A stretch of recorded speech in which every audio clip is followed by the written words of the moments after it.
So our intersectionality presentation is on POC trans women. Gender-affirming care is a medical necessity, providing insulin to a person with diabetes. What are the identities of a POC trans woman? The first identity is a person of color. Being a person of color is an identity separate from being transgender and separate from being a woman. The second identity is identifying as transgender. Being transgender is a separate identity as being a person of color and a separate identity than being a woman. The last intersecting identity is being a woman. This is separate from being a POC and being transgender. All of these identities are an added gateway to more biases on different terms, and all three identities, being a POC trans woman, can be subject to racism, transphobia, sexism, and other isms.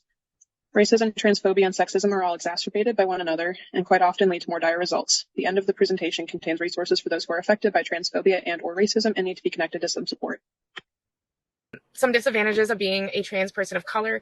Transgender and non-binary people experience health disparities. They are unable to get health insurance. They have limited access to health care. Some of them are considered poverty or in homeless. There's 34% of the population are extremely poor and 41% are considered homeless. And there is a lot of distress in the healthcare resulting in not getting the care that they need. They are at higher risk for certain harms.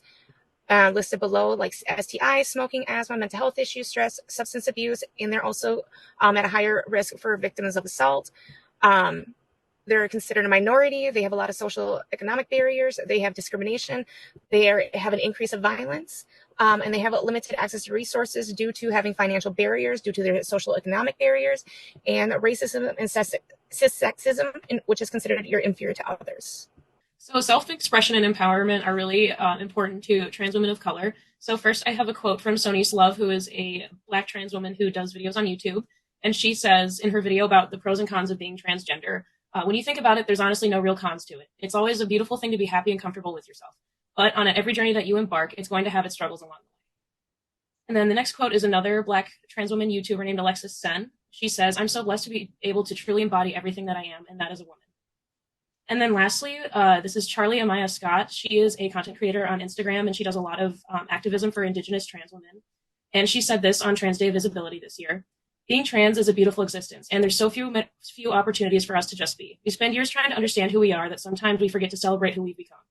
And it's not easy to be yourself in a world so dedicated to your demise, but somehow you did it, and you have to celebrate that.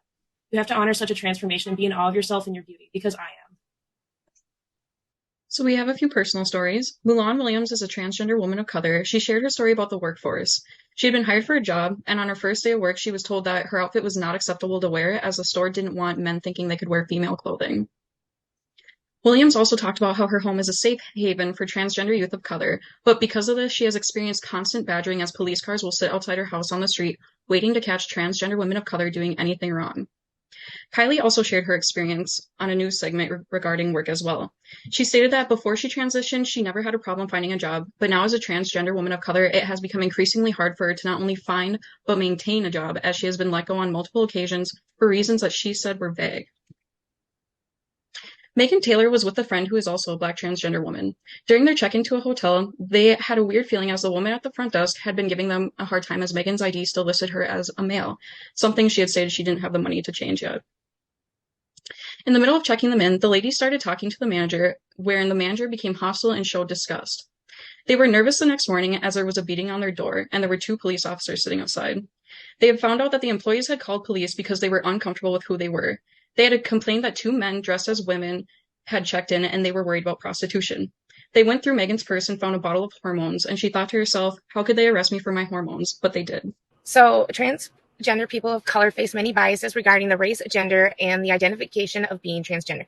People who identify as transgender face what is called cissexism, which is the belief or assumption of cis people's gender identities, expression, and embodiments are more natural and legitimate than those of trans people.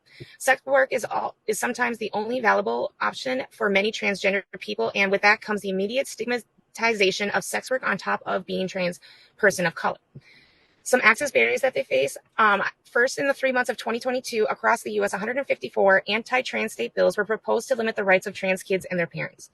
In November of 2023, 21 states in the U.S. have enchanted restrictions or bans on gender-affirming health care for the transgender minors, and 5 of these states have made it a felony. So that means no hormone therapy or puberty blockers and surgeries for these minors. And then there's also the lack of providers that are knowledgeable in this type of topic. So for statistics and research, I pulled my information from a poll called Injustice at Every Turn, a look at Black respondents in the National Transgender Discrimination Survey.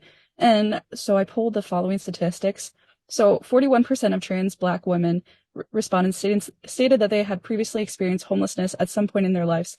That is 5 times more than the average rate of the U.S. population. Half of Black respondents who attended work/school expressed a transgender identity or gender nonconformity reported harassment. Nearly 49% of Black respondents reported having attempted suicide, and Black transgender people had an extremely high unemployment rate at 26%. This is 2 times the rate of the overall transgender sample and 4 times the rate of the general U.S. population. In the Human Rights Campaign, they made note of 256 cases of fatal violence against trans people of color since 2013. 84% of those murdered were people of color. In 2021, 57 trans people were killed, and over half of those people were Black trans women. So a 2022 study showed evidence that providing speech therapy to transgender people reduces some mental health issues for them because it affirms a person's gender identity. And in this group of people that they studied, a lot of them didn't have access to the speech therapy intervention that you would get from like a speech language pathologist. But if they had the access to it, they would attend it. And they noticed that in the people who wanted to attend it, but they couldn't, they had a lot higher anxiety rates and depression rates. And that's a lot largely in part because feminine voices are more socially accepted. So people that they come across in everyday life might treat them better or differently, I should say, not necessarily better, if they have a more feminine sounding voice. And even though you don't need acceptance from anyone else, it's all about how you feel in yourself and your confidence. It can help people if they have that more feminine voice, that they can get the help from an SLP, just because then they might be treated a little bit nicer by other people. And if people always kind of treat you like you're different or less than them, it can really take a toll. So it's not necessarily that people have to have a more feminine sounding voice, but some people might find benefit in it, and it might be really validating for them. So advocating for clients' patients and providing whole person support for people of color who are trans women.